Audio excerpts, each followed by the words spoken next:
A man can be an artist. And anything, food, whatever. It depends on how good he is at it.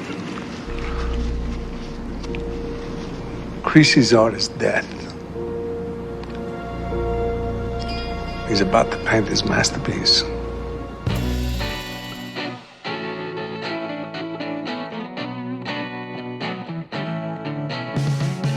Hey everybody, welcome back to the show. This is Real Ripe and Real Rotten. It's a podcast where we look at the highs and lows of your favorite Hollywood artists. Each month we're going to be using Rotten Tomatoes to determine the best and worst film in one individual filmography. Listen along as we try to figure out what went right and what went wrong. My name is Wes Teasdale. I'm joined with Clay McCormick, as always. Excuse me as I drop my phone. Clay, how are you? I'm good. I'm excited to talk about this movie. I think this, if you're not being facetious, I guess we'll get into this. This is the B-roll for Denzel Washington. Every time we pick somebody that we cover, we do the high and the low, and then the B-roll is the third movie, which is sort of the movie that is neither the high nor the low, but we decide that we want to talk about. And this is Man on Fire for Denzel Washington, which is a 2004 film directed by Tony Scott from a screenplay by Brian Helgeland, based on the 1980 novel of the same name by A.J. Quinnell. In this one, Denzel Washington plays John Creasy, a despondent alcoholic former Special Activities Division operative, U.S. Marine Corps Force reconnaissance officer turned bodyguard, who goes on a revenge rampage after his charged 9-year-old Lupita is abducted in Mexico City. So let's see. So I would say that you had a bigger impact on picking Man on Fire. I was going to go with Virtuosity if we had to watch a Denzel Washington movie. But you chose Man on Fire. I had not seen Man on Fire in a long time, and you seem to really enjoy Man on Fire, so I think this film might be our biggest disagreement so far. Oh boy, strap in, folks. I guess, how strongly do you like this movie, I guess, would be my lead-off question to you. I love Man on Fire. I think it's a great movie. Okay. I think it's one of the most satisfying revenge movies I've ever seen. And it's because they spend the time to build the relationship between Denzel Washington and Dakota Fanning, who are both amazing actors and are perfectly cast in these roles. It's completely believable. So at the point when she gets kidnapped, you know that he's going to fuck those guys up and you are going to enjoy doing it. Even I watched it with my girlfriend who doesn't like, torture-y type scenes, but even she was like, no, He's doing this because it's what he has to do, and I don't mind that he's doing it because I want him to get those guys. Yeah. And, I think I haven't watched it in a while. And at the time, I remembered liking the filmmaking style of it, and I don't hate it now, but it does feel pretty dated. It does feel like that a very mid-2000s-y kind of movie. Yeah. And but at the same time, I do like that it's not just a straightforwardly shot movie. The way that it's shot, the choppiness of it, the high contrast stuff I think goes a long way to kind of evoke the mindset of Denzel Washington's character, which is very clearly all over the place and distraught and emotionally fragile. Yeah. And yeah, I just think it's a really satisfying revenge movie, and there's a couple ticks in there that are I don't think I would have included that little weird addendum at the end that makes it seem like John Creasy was a real person who died. And the inclusion of the line "revenge is a dish best served cold" is a little weird. Yeah. But hey, that is a good tie-in to our other podcast because it is a traditional Klingon proverb, I believe. Yes, it is. I was actually confused. I sort of embarrassed myself when it came up. I was like, because I watched this with my wife Amy, and she did not like it whatsoever. Really? But when that line came up, I was like, oh, that's a Klingon proverb. It's like that's kind of tying into how like she was taking the movie. And this is a criticism of mine. I'm not saying that she's wrong, but she was watching the movie saying, this is ridiculous. Like, this is just completely absurd.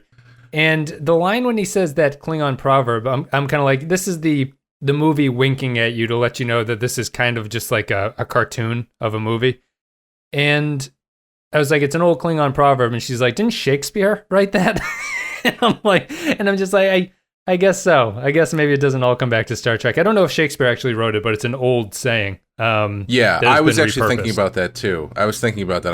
I mean, I'm sure it's an easy Google, but I've never looked up to see actually who wrote it. You know, and yeah, it's ridiculous, but I mean, I think this is a better movie than Taken, and Taken is pretty much the same story.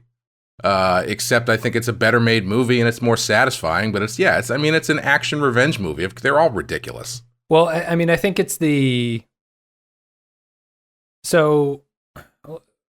guess I'll just start with the criticism of the movie. So I think that my problem is that I think the tone is kind of wrong here. And I think it just goes to show how important tone is for movies like this. And I see this as, like, you've compared this to, you've said this is the best Punisher movie.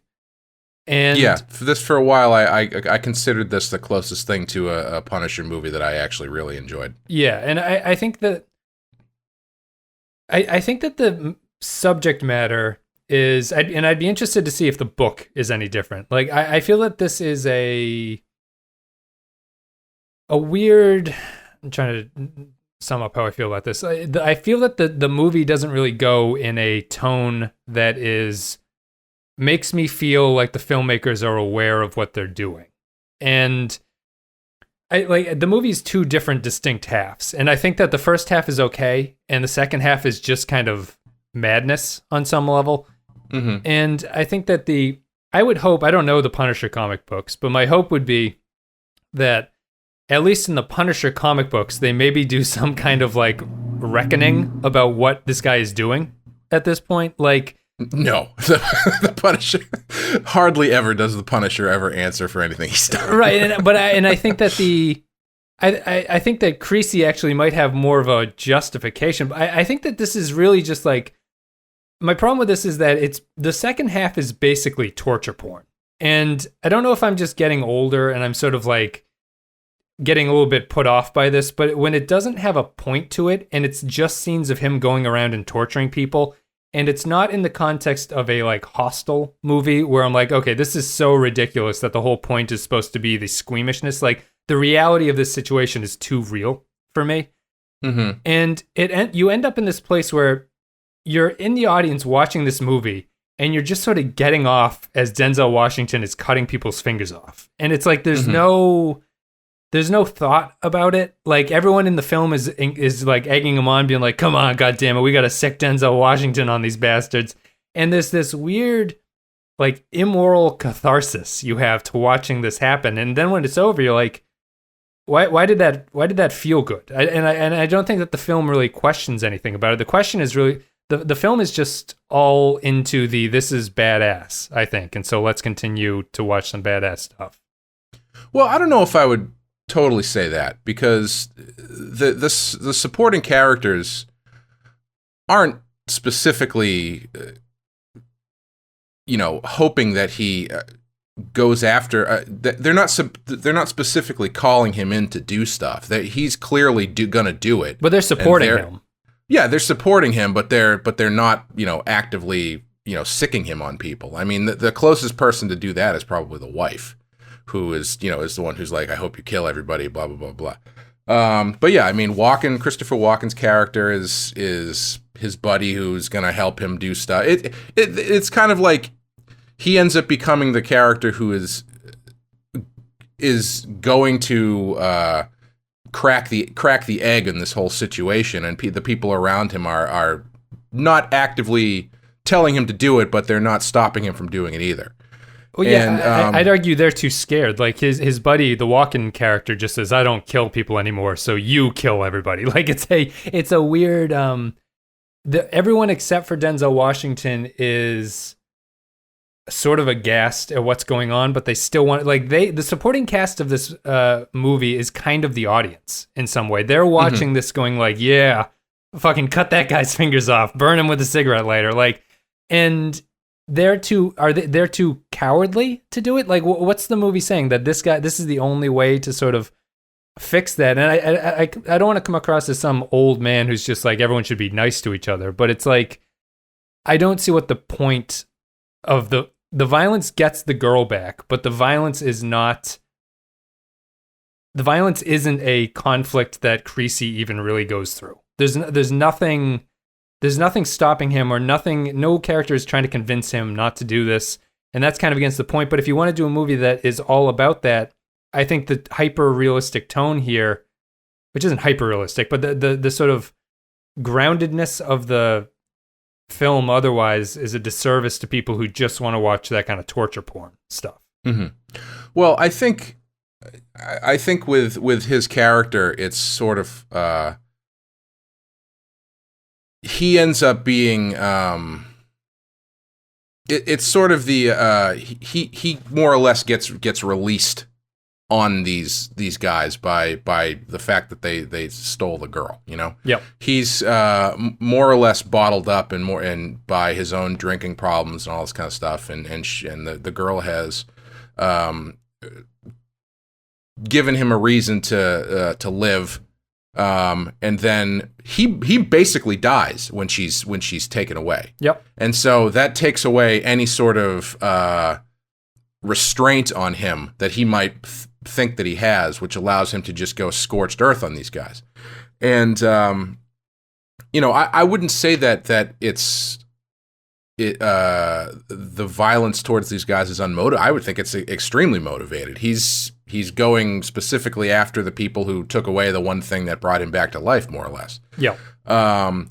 And you know, one thing my girlfriend said about the torture stuff is that at no point does he feel like he's taking pleasure in doing this. It's not like he's doing it for, you know, cutting guys' fingers off and then like laughing as they squirm. This is what he's doing. This is how he This is how he acts. This is what he does. And he's very cold about it. And I think it's less torture porn and more, oh my God, look at what these guys have released. And I think it's interesting when you talk about getting to the end and feeling closure, or feeling, you know, happy or whatever, because that kind of that thing I alluded to at the beginning, the little coda about him, where it like puts his name and his date of death, and then it has like the black and white thing of the cop shooting the voice guy and saying that this guy was killed 3 days later. That has to be a like studio mandated ad, because like they must have done a test or something and said like ending it with Creasy dying in the car was just too much of a downer. Yeah. So they need to add a thing and letting the voice get away. I think it would have been a very satisfying ending to just have him drive off and die in the car like he does without that little tail thing, but I can totally see why they did it. In the book, the guy lives, actually. Creasy lives. Yeah, the girl actually dies in the book. I saw that, yeah. Yep. Which is again, it's something, I remember the first time I watched it, I totally bought that she had died. I mean, I don't know why I didn't question it, but I was just, you know, I was just into it, and I was like, oh shit, she's dead. He's gonna fucking murder everybody. I actually don't. I actually think it's. I think it's actually unrealistic that they kept her alive on some level. Like, it probably is. Yeah. I don't. The guy says something about the lines of like, girls are too valuable. You can't just kill them. I don't feel a kidnapping gang would want to keep people around who could potentially sink them. Like, I don't think that that's something that they would be. It's not a good idea to keep around your victims who could just be found. I think. It makes more sense if she were to be killed, and it's just for the story. He needs to get her back. That she's kept alive. Yeah, I mean that would have been too fucking dark. Yeah. I mean, if you talk about violence that doesn't have a purpose to it. I mean, if she's dead and he does all this stuff, like, what's the gain? Like, that's one of my big problems with revenge movies is that when you get to the end, there is a certain lack of catharsis because, okay, so you work your way back to the top and then you shoot the guy or whatever, or you know, and usually they have to make the main bad guy's death scene overly dramatic to compensate for the fact that what you've just watched this guy do ultimately doesn't serve any purpose, you know? I mean, Kill Bill's fairly satisfying, but like, even there, they have to sit down and have this like long talk about stuff and really air out their grievances. And there's, she gets her daughter back in that movie, so that, there's a bit of catharsis there. But in most revenge movies, like most Punisher movies, you get to the bad guy and then he just shoots and kills the bad guy. And then that's just it. And the people that he's avenging are still dead.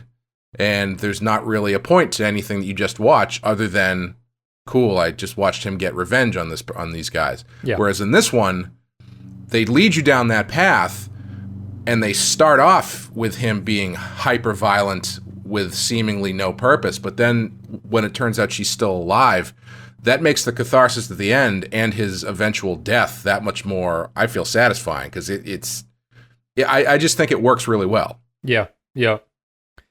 I guess that I guess my counter would be that I find that there's some sort of, I don't know if it's not really too related to that point, but it's kind of the fact that the movie sits in this weird moral structure where I think that society at large would say that torture is wrong, right? Mm-hmm. But I think that people watching this movie would agree that what Denzel Washington does is correct. So it's odd to me. It's like this. It's a sort of blind spot because I'm not like I don't personally think like when people just sort of rail against like it's a very Twitter thing. It's just like torture is wrong. Like you can't torture. I can think of situations where torture is acceptable. Like I can come up with the conservatives like to push the ticking time bomb thing. Like if you know a guy who's planted a bomb and you have an hour to get where the bomb is and he knows and he knows. It's okay. Like you have to use torture in that sense to get the information from him. Yeah, I mean, they made 7 seasons of 24, which was like much more torture than this movie. Right. And I think that, people sort of will say that that's not a good point to make, but I think, or that the right sort of repeats that as their only example. But just because they do that doesn't mean that it's a wrong argument. Like I do believe that torture is okay in those kind of situations. But here, I think there's just something weird to me about people watching the movie and getting excited by what Creasy's doing. Even if I don't think that what Creasy's doing is wrong, I think that the movie, like you brought up Kill Bill. Kill Bill is a revenge thing. There's no real torture in it, but it's... Right. You could say Kill Bill is almost maybe more violent. Like how many acts of violence happen in Kill Bill versus this movie? Maybe Kill Bill is more... I mean, just in that one fight scene in the first one alone, she kills like 88 people. Yeah, so. the 88 thing. So, I mean, it's like... But the tone of Kill Bill, Tarantino has a better sense of the tone that he's trying to mimic that old Asian revenge style movie. Right. And this movie doesn't have that tone to it. So when I watch it, it feels to me like Tony Scott is just getting off on the violence as opposed to making an artistic statement. Does that make sense? Yeah, I don't know if I would totally agree with that though. Because I don't think that showing, like if you were to do the same stuff but just present it with like a more of a tongue-in-cheek tone like Kill Bill does, I don't think that makes it better. I don't think, not the movie, I don't think that makes the depiction of what he's doing like more okay. Yeah, okay, go ahead. I would rather, if he's going to do this stuff, I would rather they play it straight the way that they do. I mean, I guess I could see there being a conflict in tone in some areas because they do end up doing that kind of thing where some of the ways he ends up killing people is kind of like action hero-y. Not action hero-y, but like overly creative, sort of. Yeah, I get overly creative. Like, not only does he shoot that guy in the head after cutting his fingers off, but he then drives the car off of a cliff and like drops it onto a soccer field. Yeah, a very odd cut. Yeah. Yeah, which like in another movie, if you tweak the tone, plays more comical. I don't think the stuff that he does in this movie plays particularly comical, except maybe pushing that bomb up the guy's butt. That's kind of funny. But even there, that's not really torture. That's just a creative way of killing somebody. It was very thoughtful of him to put his underwear back on after he had done that to that guy too. I was thinking that. Yeah. But yeah, I don't. I think that the tone actually works fairly well because I don't know. I don't know if I would want this story to be told in a less serious kind of way. I think his coldness in his actions is perfectly reasonable. And I don't necessarily think that the filmmakers are getting off on him torturing people as much as, he's got to go down a certain route to get the information that he wants. And he doesn't really torture that. He only tortures that one guy, doesn't he? He doesn't really torture anybody else. Well, I mean, I guess taunting a guy by saying you got a bomb up your ass I would consider that torture. Like you're inflicting trauma onto somebody for some reason, I guess I would consider that torture. I mean, is that really any different than if he had just held a gun to his head and said, if you don't tell me what I want to know, I'm going to shoot you? And then did a Russian roulette thing or something like that? No, I would also consider that torture, sort of. I'm being consistent. What I would consider to be torture would be that. So, like, sort of taunting That's someone fair. with Okay. pain. Yeah. But yeah, I don't know. I think I find the tone of the movie fairly consistent. I don't think that I don't really think it presents what he's doing in a overly I don't think I would say I think they present what he's doing in an overly fetishistic or idealized sort of way. What the stuff he's doing is real ugly, and it's meant to be really ugly. And again, time frame too. Maybe this is a result of when the movie was made, because like I said about 24. After 9/11, not that I want to, pull the 9/11 card here, but things changed. Yeah. I mean, that style of movie or story exploded. 24 is 7 seasons of Jack Bauer torturing people. Yeah. The Hostel movies you brought up, that doesn't happen until after 9/11. Like this. That no longer happens either, I don't think, right? No, it doesn't. Yeah. That style of movie doesn't really exist. Saw didn't happen until after 9/11, and that's basically torture. Yeah. The whole torture porn thing didn't happen until after that and has since died down. So I don't know how this movie would play to most people now. But I never really read it as a torture porn type movie because I hate that stuff too. I really don't like that stuff. I think in a movie like Hostel, I could not stand that movie for exactly the reasons that you're talking about. I don't like watching people get tortured for the sake of people getting tortured. Like there's no purpose of anything that happens in Hostel, other than the fact that the story is they end up in a place where people get tortured to get off on it. Yeah. Whereas here, he's trying to solve a problem, and the problem that he's trying to solve is ultimately one that, he unfortunately has a particular set of skills, much like in Taken, to break through this shell of a very violent organization that has been kidnapping people and doing X and Y, and he's not doing it for the greater good. He is straight up doing it for revenge. Like there is no I'm going to take these guys down so this doesn't happen to any other girl ever. Like the scene where he ends up finding he never plans on finding another girl who's been kidnapped. Right, he just happens into it. Yeah. So he's his goal is definitely not I'm going to take these guys down because they need to be taken down. It's completely revenge. The people around him see him as a tool to take these guys down. But for him, it's just flat out, I need to figure out who these guys are, and I need to kill them. Yep. And even there at the end, you could argue that his approach changes. Once he finds out that she's alive, he stops killing people. Because then it becomes he very easily could have, in my head, I couldn't remember exactly what happened towards the end. And I remembered that he definitely trades his own life for PETA. But I couldn't remember if he killed the brother, and clearly he doesn't. And he could have, he could have killed the brother. There's no reason why he couldn't. But once he finds out she's alive and there are now stakes, he has to reevaluate the way that he handles things. Yeah. So I guess I'll clarify something that you said for myself, which is that I think the tone of the movie is consistent. I think it's just not the right one for me, at least on any case, like the That's entire fair. way through. Yeah. And I think that what's weird, like another sort of problem that I have with it is that once he switches into the second half of the movie and it becomes a sort of like action fest as opposed to the setup of the movie, they start adding subtitles to everything.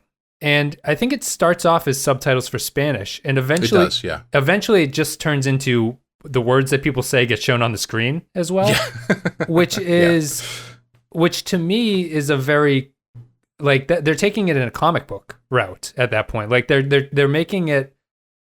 They're removing it out of that realism type thing, and they do a lot of slow motion walking away from explosions in the second half. Like it just gets into this weird.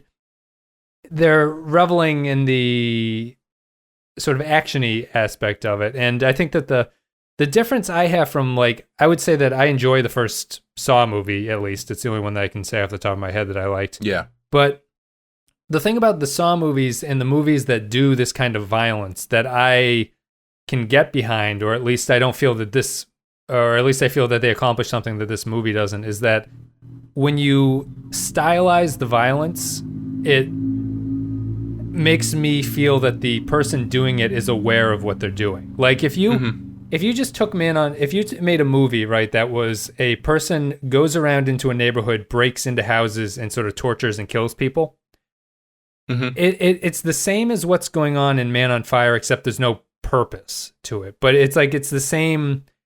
It's just this relentless sort of drive towards stuff, and there's no over-the-top horror aspect to where it's like a chainsaw comes in for no reason and the person's screaming and blood is spraying. Like there's kind of like a cartoonishness to that kind of violence. I feel it's all it doesn't do that here, and it's if you wanted to do that hyper-realistic thing, I'm a little bit disappointed that the second half is not more plot-driven, because he really just sort of bounces between he goes to one person, they say you got to talk to this guy, and he kills that person. Then he goes to the next guy, he kills that person. Then he goes to the next guy. There's really not a lot of stuff going on outside of that, and as in contrast to the first half, which is almost to detriment, in my opinion, too much plot going on. I don't know, and maybe that's a segue into the technical aspects. But if you had anything else you wanted to cover on it.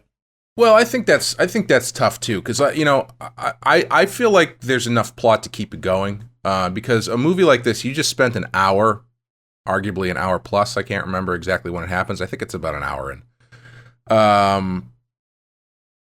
Just setting up your relationship with these two characters. So you spent an hour setting up these dominoes, and eventually you got to knock them down. Yeah. Which is, not to go off on a tangent, but like one of the reasons why I know a lot of people didn't like Inception, because they thought Inception was really talky or something, or for various other reasons. One of the things I really enjoyed about Inception was that they spend the first half of that movie pretty clearly explaining to you as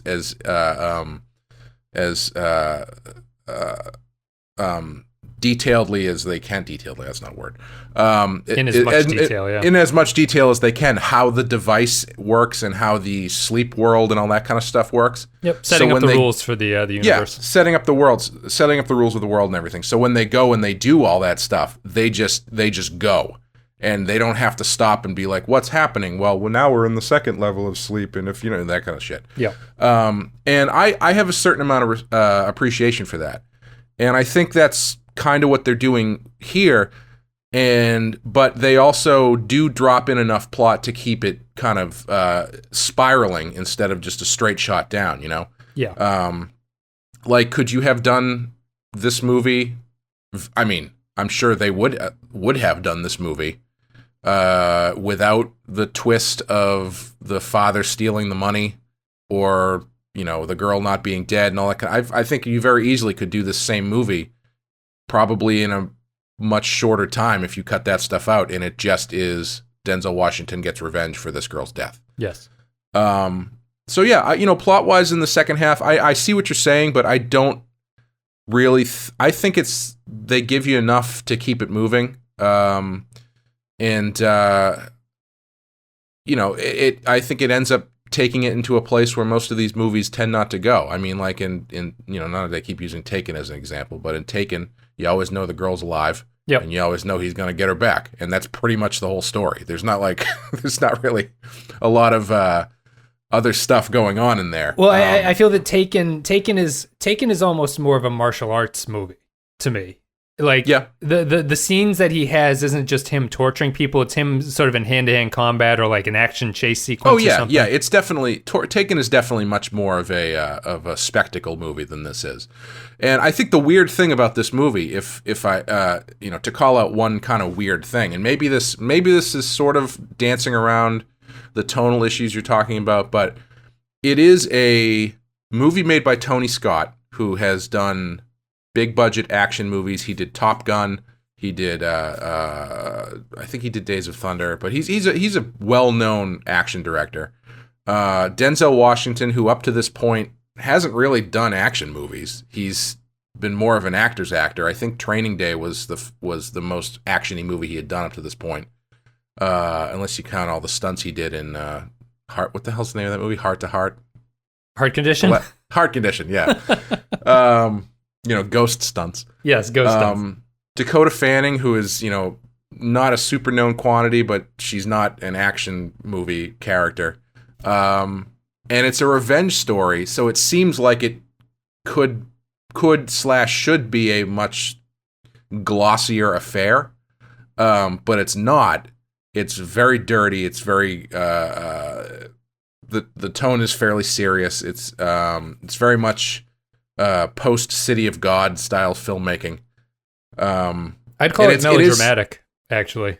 Yeah, I would say it's melodramatic. Yeah, I mean, like, I think there's a space for. I definitely think there's a space for that stuff, especially in stories. Like, I mean, like, I can't not love Christopher Walken talking about artists, and you can be an artist in anything. And Creasy's art is death, and he's about to paint his masterpiece. Come on, that's a great fucking line. It is a great line. It's actually the opening. I've already recorded the clips, and that'll be the opening to the podcast. Oh, but excellent. The problem with my thing about Walken in this, every scene he's in, he's sucking on his fingers, and it's disgusting.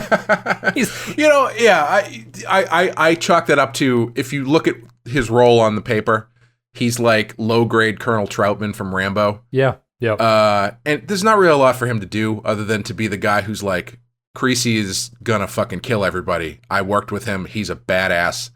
He's the guy who talks him up. He's the guy that talks about everything that Rambo did. Yeah, to other people who can't see Rambo at that time. Right. He's got to explain what it is. Right. And that's a pretty thankless role, So I don't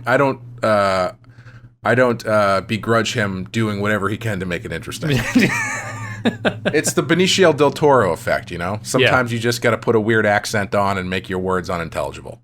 Yeah, I just I don't mind Walken in this, actually. I think that I think stylistically it gives me a little bit. The movie gives me a little bit of a headache. I think it's dated, like you were saying. Like, this is a very dated early 2000s type of thing with a lot. Like, I'd hate to have been an editor in that era. It's like so many cuts. Everything is so cutting. And Tony Scott, I would assume, did music videos. I think he did. Yes. Let me see. I know he did. I know he definitely did commercials, but I can't remember if he did music videos. He did commercials, directing style. I'll look up as we go through this. I would assume he did. Yes, he did do music videos for Kenny Loggins. So oh boy, he did Danger Zone. Well, he probably did the Danger Zone video. He did. Yeah. All right. So there's that, but. I think he and Ridley Scott might be a little bit too old for the music video era. Sure. Yeah. He did a couple of George Michael videos as the. Oh, he did. Yep. Okay. Oh, yeah. He probably did like Freedom or the ones that look like Tony Scott movies. He did One More Try and Father Figure. No, I was wrong. So anyway, one of those guys had to do Freedom. It must have been like David Fincher or Michael Bay or something did Freedom, because that's like right in the pocket of their style of music video. But anyway, that's an important growing era. I think that the style of the movie kind of gives me a little bit of a headache. I don't really like that sort of pacing. The only time that the cutting makes sense to me are in scenes where Creasy is sort of either being overly paranoid or realizing that the kidnapping is about to happen. Mm-hmm. Because it reflects his sort of scattered state of mind at that point, where he's trying to notice a whole bunch of stuff at once. But the they do a lot of it just in like, they have like an establishing shot, and then they'll just do a million cuts until they zoom in on him. And it just feels unnecessary. It doesn't feel like this is really adding anything to me. Yeah, I was watching for it this time, and I noticed they do dial it back. Like once it's pretty heavy once it starts, but once they get into the stuff with Creasy and PETA, they really do dial it back for a while, and then once she gets kidnapped, they turn it up to 11. Yep.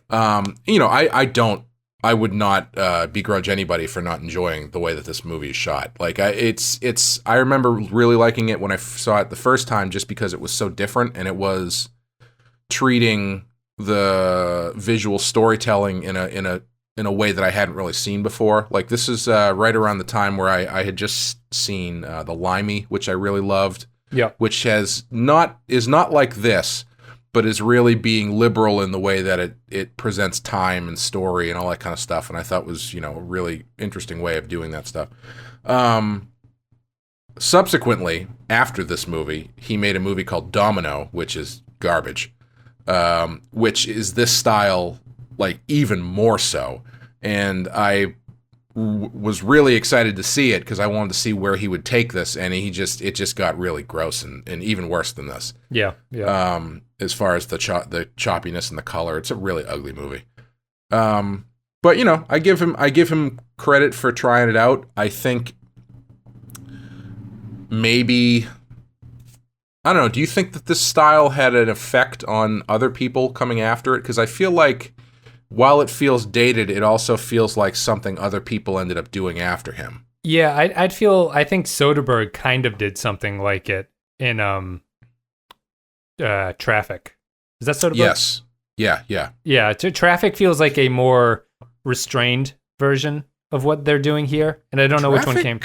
I think Traffic might be before this, actually. I think Traffic might be 2000, so maybe that's not. But I think that era. Yeah, it is 2000. Yeah. 2000, yeah. So I think I think it's just of the era. I don't know who was the first person to do that kind of style, but I feel like it's impacted storytelling, at least going forward. I think they realized they got to the tipping point and they pulled it back a little bit, being like, we don't need to do this quite as much as we were doing it. Yeah. And that's the thing. The movie I was thinking of as I was watching this the other day was Pain and Gain. I don't know if you've seen that, the Michael Bay movie. No. Which it has that same kind of jacked up color palette. I guess Michael Bay around this time in general started doing this kind of stuff too. And I mean, maybe they're feeding off each other. I don't know. Like Bad Boys 2 has this same sort of like color palette to it.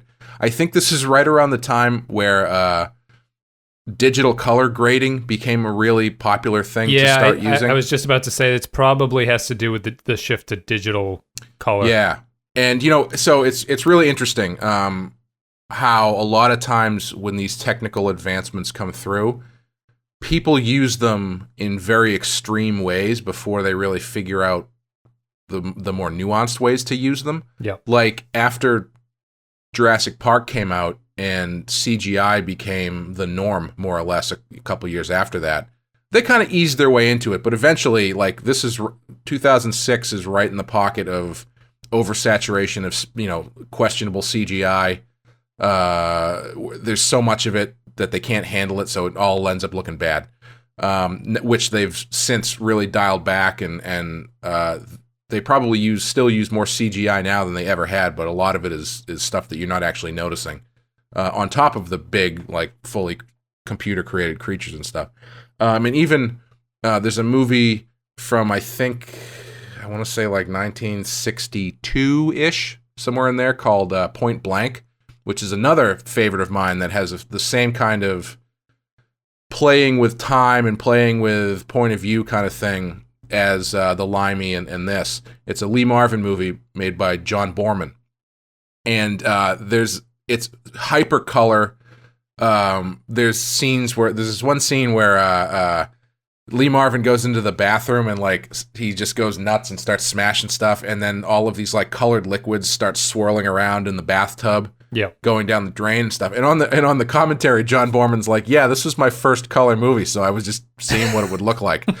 And it makes sense that when you have these advancements, your artists and your creators are gonna go, well, let's see how far we can push this before we figure, so let's see where the boundaries are. Yeah. So we know what parameters we're working with. Like David Bowie always talks about when they first got synthesizers that were made specifically to emulate real noises, but all those noises sounded like shit. Yeah. So they just started like threw the manuals out and just started like plugging things in and seeing how many weird sounds they could get. Yeah. I mean, it's just. Well, I was just gonna say it's just natural that when you get a new tool, you're gonna push it and see what you can do with it. Yeah, I mean, Eddie Van Halen was like, "I'm really good at the guitar, but the synthesizer is the way of the future." Forget about the guitar. I need something I'm not as good at that can really rein me in.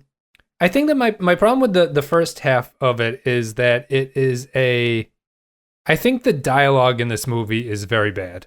That's fair. I think that the first half of the movie is too obvious. I was thinking that if you cut out all the dialogue, I think that the visual storytelling of this movie works really well. You can easily track what's happening, but every time they have a nice scene that is Creasy looking at something or whatever, some other character will come in and he'll have this very generic action hero response to their question. And I don't like that. Like,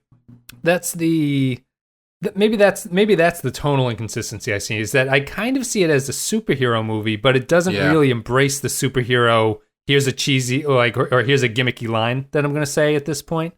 Or an action hero type thing, maybe not a comic book, or like an action movie. Right. And I think maybe I would have liked that a little bit more. If it had gone in either direction, I think I would have found it more satisfying. Yeah, if there's a disconnect, I think it's probably between the script and the approach to the script.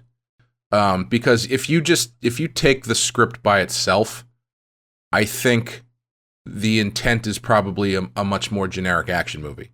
Yeah. The lines he says are kind of, like you said, are kind of actiony. What are you going to do, Creasy? I'm going to kill them all. Everyone who had anything to do. It's like, that's a very like Schwarzenegger Stallone type line. Well, okay. So while yes, I do think that line is actually motivated, because the one thing about Creasy is he is a very honest person.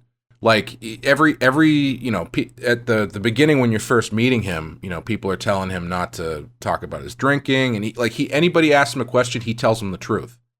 And so when you get to that point, when whoever says, "What are you going to do?" He's not going to dance around it. He's just going to be like, "I'm going to kill everyone. I'm going to find everyone who was involved. I'm going to kill them." Yep. And so I think that line in particular is fairly character motivated. But I see what you're saying. Like those kind of lines are in another movie would feel very hokey and Schwarzenegger as I think you said. Yeah. And I think it's the treatment of the script visually that doesn't super connect. Because like I was saying, I don't think that this is played visually or acted in a way where they're really Creasy's happy about what he's doing, or like that they're really reveling in so much of the violence. But I think the script is probably written with the intention that it would be that kind of movie. So I can definitely see that there is a disconnect there on a base level. Yeah. The opening stuff too, like I refer to it as melodrama, and I don't think melodrama in and of itself is like a bad word to use, but I think that this is unintentionally melodramatic, which is the worst kind of melodrama. Just any scene with Mark Anthony is not good. I think that his wife is his wife Rachel Ticotin? Is that who that actress is name? No, it's Radha Mitchell. Radha Mitchell. Okay, she's the first one. I just think that they're, and the melodrama ties into you were sort of saying that the second half, the scene where the father admits that he was in on it and stuff. To me, that feels like it was inserted into the script because they got to that point and they're like, this guy's just walking around killing people. Like, we need to add some kind of twist here to make this. It's very possible. It is very possible that was a later addition. Yeah. Yeah. It felt undeserved and just there to sort of slightly stir the pot a little bit. And I don't know. Do you get anything? The Rotten Tomatoes takeaway from this is like, despite the Christian imagery, this movie doesn't really have a lot to offer, or something like that. And I found the religious stuff to be either I don't know enough about it. I didn't find it to really add anything, and I don't know if Creasy's supposed to be Jesus Christ or something who's dying I don't know about that. Like I don't know but he dies for the good of the world, basically, at the end after sort of cleansing sin from the planet. And the Christian stuff just felt tacked on. I don't really know a whole lot about it, but just when he's laying in the pool is sort of like the crucifix position. Man on fire, that's religious imagery and stuff like that. So it felt tacked on without being really exploratory of that. And I think that's just kind of a script strangeness. Yeah, and I just chalked that up to where it takes place, not to generalize, but I'm sure that there probably was some talk about like, well, there's lots of Christian imagery in Mexico, and that like shrine that Mark Anthony has in his house is pretty intense. Yes, right next to his virtual golf simulator. Yeah, but yeah, like I don't find it super. I didn't find it overpowering. I didn't find it weird that she gives him that. She goes to a Catholic school. Book takes place in Italy. Yeah, I saw that. Yeah, in Rome. And Tony Scott didn't want to do it in Italy because he's like, there hasn't been a kidnapping in Italy in like 35 years. Yeah, well, but it's a strange mirroring, right? Like it happens in Rome where there's a lot of kidnappings. They move to Mexico where there's now a lot of kidnappings, and it's still religious, like in Italy. Mm-hmm. Yeah, I'm sure. I wouldn't be surprised if that stuff was intentional. I mean, like you said, he's a repentant man who has been spared by God, basically, because he tries to kill himself and the bullet doesn't go off. Yeah. And he's turning his life around, and then he ends up sacrificing himself to save somebody else. So yeah, I mean the religious imagery is not surprising. Yeah. I don't know if I found his like specifically for him the like Christ figure stuff really that overpowering. I don't find it overpowering at all. Yeah, usually they do that stuff and it's like you just can't unsee it. Like when he in Man of Steel. Light. Yeah, like in Man of Steel when he floats out of the spaceship in a cross form before he flies down to Earth. It's like, all right, yeah, we get it. Also, Batman versus Superman when he's saving people and sort of flying in the backlit by the sun and coming down to save people. Oh yeah. But yeah, I felt that stuff fit with the location of the story and everything, and kind of the idea of what his character's arc was and that kind of stuff. It didn't really bother me. Is a kind of a side note, but and this is not a fair criticism movie. This is just me in my personal life. There's the Waking Up podcast had a guest on who's an expert in kidnapping recently. Oh yeah, and he was talking about the different areas, how different areas kidnap people differently, and Latin America is basically. I think he would disagree with this. He would say that this movie is a gross exaggeration. His thing was just the South American kidnappings are like it's basically a business. Like, yeah, it's very professional and very clean just to get the money from people. Right. Which is not a criticism of the movie. I just thought it was interesting, having listened to like a real take on what kidnapping is like, and then seeing the movie. Well, it's interesting. I would love to have seen this movie done by Michael Mann. Because his take on the subject matter that he covers is usually very, very intensely researched. Like if you listen to the commentary for the Miami Vice movie, he goes into like detail about white supremacist groups and all this kind of other stuff that's in the movie for like 30 seconds. But he's like, you could tell that he's he's looked into all this stuff to make sure that it is as accurate as possible. Yeah. He easily falls down the Wikipedia rabbit hole when he's making a movie. Yeah. But, at the same time, you're still making a movie. You're still making a fictional drama. So you got to jack the details up. I think a realistic portrayal of the business-like nature of kidnapping in Latin America is probably a different movie. Yep, much more traffic-like. Much more. Yeah, I don't think it would be a bad movie. It would probably be pretty interesting, but I just probably wouldn't be this one. Yep. No, I agree. It doesn't suit the material here as far as what it would go. So I did want to talk about, because this is Real Ripe and Real Rotten and we focus on an actor or a director, you had said that the movie was cast well. I think that Denzel Washington is irrelevant to this movie.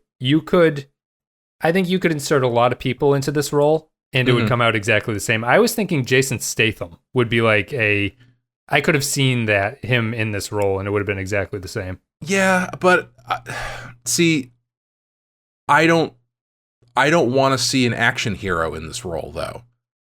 You know, like I think Denzel is so good at being charming and relatable that putting him in a room with Dakota Fanning is just going to make everybody's hearts melt, no matter what they're saying to each other. They could just be like talking about, Holocaust deniers, and you'd be like, oh my God, this is so charming. But is Denzel Washington not an action star at this point in his career? I don't think so.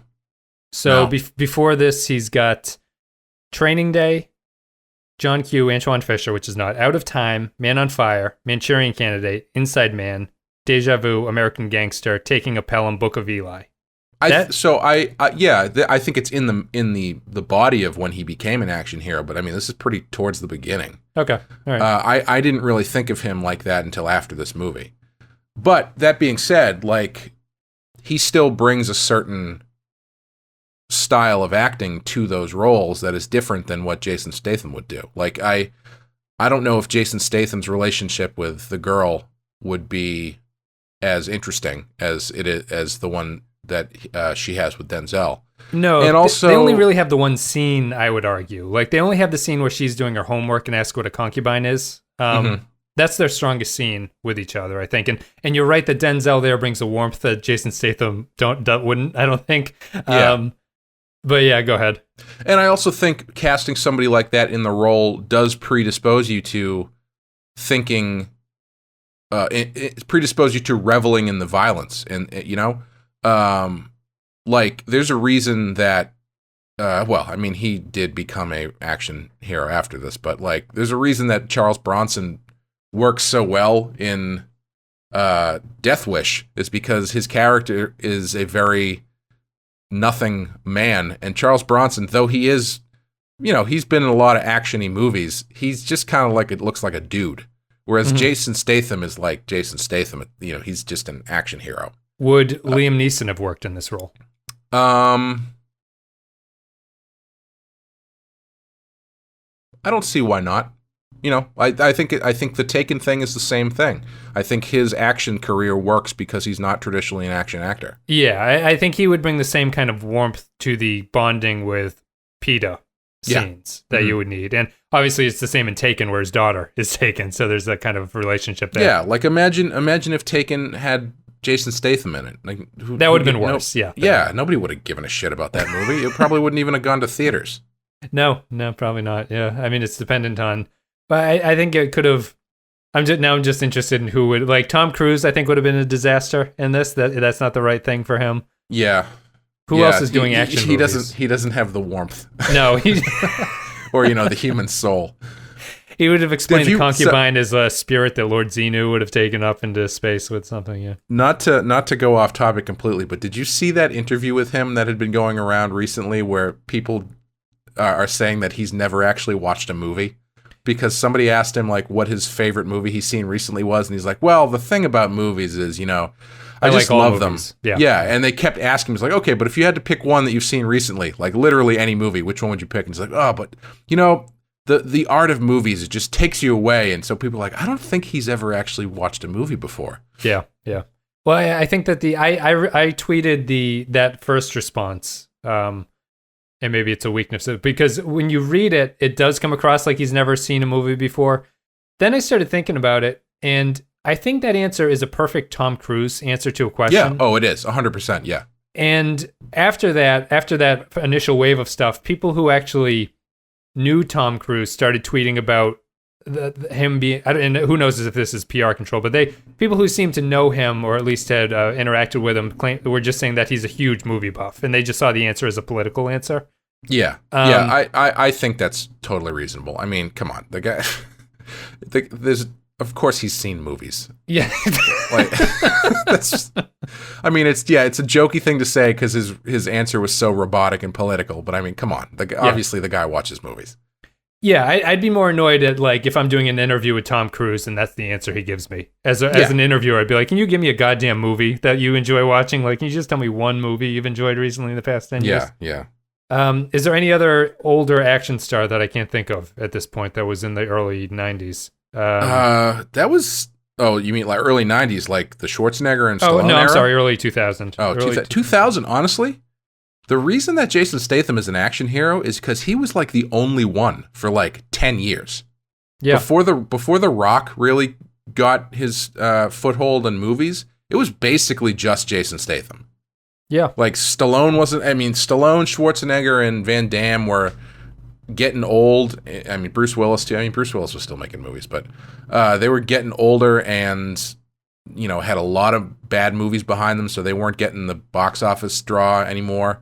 Yeah. You had Vin Diesel, I guess. Yeah, I've pulled up a list of early action stars, early 2000 action stars. Just like, we don't need to go in depth. Just say yes or no to be cast as Creasy in this, as I say them. Okay. Christian Bale. Yes. Robert Downey Jr. Yes. Samuel L. Jackson. I'm gonna say soft yes. That would be interesting. Brad Pitt. I'm gonna say no. Yeah, I'd say no there. Hugh Jackman. Yeah, no, he'd be too young at this point. I guess. Well, I mean, that's if you're going by age, I think Creasy needs to be a little bit older. Jackman could probably do it. I'm gonna say no on him. I'd say no on him. I'll give you two more. George Clooney. No. And then the last one, Daniel Craig. Maybe. Probably. I'm gonna say maybe. Lean towards no. Yeah, the only one I would disagree about Robert Downey Jr. I think. I don't think Robert Downey Jr. would That's true. Be right. I was just thinking like he would be really good relating to the girl. I mean, I bet their scenes would be great, but I don't know if he'd be totally believable in the second half. Yeah, that's interesting. Denzel does work in both halves there, which is kind of a unique skill. Interesting. Did you have anything else you wanted to talk about? We've been going for an hour. No, not really. I mean, the one thing that did stand out, it was just, a stupid thing, is because my girlfriend and I both did it at the same time, was when they started talking about the group of bad guys, La Hermanidad. Yeah. We both turned to each other and went, Hermano. Because, I mean, it's used the same way they use it in Arrested Development, where they're just saying the word. It's like, then they say it's the Brotherhood called La Hermanidad. Yes, Hermano. My favorite is... Hello, mon frère. That means brother in French. It's funny I know that. I took 4 years of Spanish. Check out Arrested Development.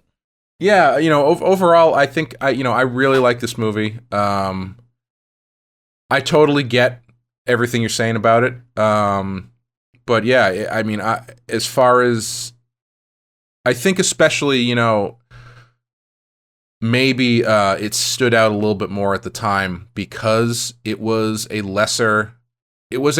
action movie with a different take and a different style to it that wasn't just a glossy Jason Statham vehicle or trying to recapture a Schwarzenegger or Stallone type movie.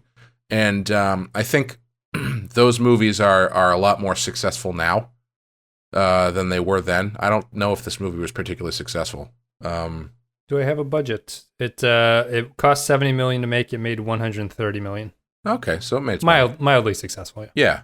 But yeah, I think I don't think you get your Taken in those type of older guy action hero movies unless Man on Fire exists. Yeah. but yeah, no, I enjoy it. I think it's a very satisfying revenge movie, and they do a good job of really man, when they got that one shot of Dakota Fanning like crying, not knowing what to do. Yeah. They were like, make sure you save that footage. We're going to use that like 8 times. Even our friend Pat, I was talking to him about this last night. He also loves this movie. Yep. He was like, yeah, my mother was my mother started crying when they said that Dakota Fanning was dead. So when Denzel started killing people, she was all in. See, I think we're just descending into immoral muck around here watching this movie. No, I think that it's I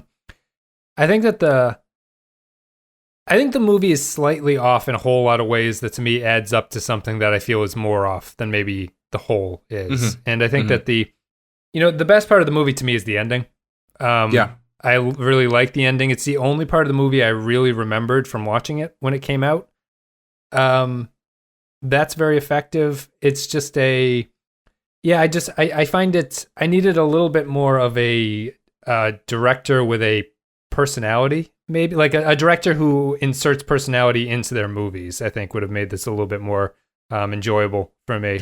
That's fair. I mean, I would say that if I were to make a big critique on it, I would say that a director who was less a style guy and more of like a character guy probably would be able to really ratchet this movie up even more. Yeah. Cause I mean, the actors, I mean, Denzel's doing all the heavy lifting in this movie. And if you don't buy him and you don't buy the girl, then the movie doesn't work at all, you know? Right. Yeah. And I do buy them. It's just they're stuck in the middle of a Tony Scott production. Right. You know, it'd be interesting, because I don't really have any particular attachment to the story. It's a pretty standard story, but they made this movie once before in 1987, which I haven't seen yet. I actually would like to see that eventually, with Scott Glenn playing Creasy. Yeah. People know Scott Glenn as the Daredevil stick guy, right? Yep. He's also a main character on Castle Rock now on Hulu. Mm-hmm. Good actor. Been around for a long time. But Joe Pesci was also in he played the walk-in role. Joe Pesci. Oh, did he really? Yeah. Yeah, I gotta see that. I'm going to find that somewhere. But I'd be interested to see somebody else remake this movie. I feel like you could do it again. I think most of kidnapping is always going to be a viable topic. And it would be interesting to see somebody else tackle the story and see how they handle it. Yeah, I'd agree with that. I will. Another thing. Sorry, not to jump back in when we're trying to end here. Not a great movie for women, and I mean that like as far as female characters go. No, I was like that stuff. I noticed that stuff, but this movie particularly really stood out to how empty the female characters were and kind of like actively shit on. Yep. Like the wife doesn't really do anything. She just kind of hangs around in like lingerie. And even the husband at one point is like, you know how hard it is to keep a woman like this satisfied. Mickey Rourke has a line about like, you got to keep an ass like that in your house or something. Yeah. And the female reporter is constantly getting her ass pinched by the cop and stuff. Yep. It's not a great movie for female characters. Who out of nowhere says we should just fuck again at some point, and then he just walks off on his way. And it's like, is that supposed to be an underlying theme that I'm thinking about here? It's very odd. It is in line for the characters that guy plays though, because that guy is an Italian actor. He was in a lot of Italian like giallo movies and stuff. And if you go back and you watch any of those like giallo movies from the 70s or 60s and 70s. It is basically softcore porn where women specifically are murdered. Yeah, and they're weird to watch now, and it's lots of like ass pinching and like boobs out, and then women getting stabbed. They don't hold up in that way. It's kind of interesting in the how Scarlett Johansson got taken off of a movie for she was going to play a gay or a transgendered character. Yep. I think it's funny that like the races that are. Like you can play an Italian can't play a Mexican, and it's like and it's pretty much okay. I actually didn't even realize that guy was Italian. It's obvious now that I'm looking at it, but like I was like, there's a Mexican actor. When I was just when I was watching the movie, it's like it's funny. Well, I think in this situation, I don't think the race of the character is a hard and fast rule. I mean, he can just be Italian living in Mexico City. There may be Italian cops on the Mexico City police force. I don't know. Yeah. Crazy. She calls the bear Crazy Bear.